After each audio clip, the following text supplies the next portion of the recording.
மேஷ ராசி அன்பர்களே, இன்று சந்திரன் உங்கள் ராசிக்கு 6ஆம் இடத்திலே இருக்கின்றார். உங்களுடைய ராசி அதிபதி செவ்வாய் ராசிக்கு 4ஆம் இடத்திலே இருக்கின்றார். ஆகவே இன்றைய நாளிலே இந்த ராசியினரிலே ஒரு சிலருக்கு வேலை மாற்றம் உண்டாகும். அலுவலகத்திலே வேலை பளு மிக அதிகமாக இருக்கும். தேவையில்லாமல் மற்றவர்களுடைய விஷயங்களிலே தலையிடக்கூடாது. குலதெய்வ வழிபாடு வெற்றியை தரும். வீண் வாக்குவாதங்களை எல்லாம் முற்றிலுமாக தவிர்க்க வேண்டிய நாள். கோபத்தை முற்றிலும் தவிர்க்க வேண்டிய நாள்.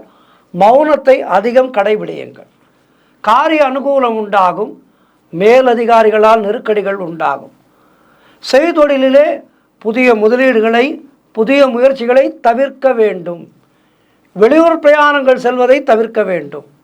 சென்றுதான் தீர வேண்டும் என்றால் விநாயகப் பெருமானுக்கு ஒரு அருகம்புல் மாலை சாற்றி ஒரு நெய்தீபம் ஏற்றி வைத்துவிட்டு, விநாயகப் பெருமானே உடன் வருவாயாக என்று அவர் மேல் பாரத்தை போட்டு உங்களுடைய பயணத்தை தொடங்குங்கள். பயணத்திலேயும் அதிகம் யாரிடமும் பேசாதீர்கள். ஆகவே மேஷராசினர் இன்றைய நாளிலே மிக மிக மிக கவனமாக இருக்க வேண்டும். இன்றைய நாளிலே மகாலட்சுமி தாயாரை வணங்குங்கள். பெருமாள் வழிபாடு செய்யுங்கள். ஏகாதசி திதி முடிந்தால் ஏகாதசி விரதம் இருங்கள். விரதம் இருக்க முடியவில்லை என்றால் பெருமாள் கோவிலுக்கு சென்று துளசி சமர்ப்பித்து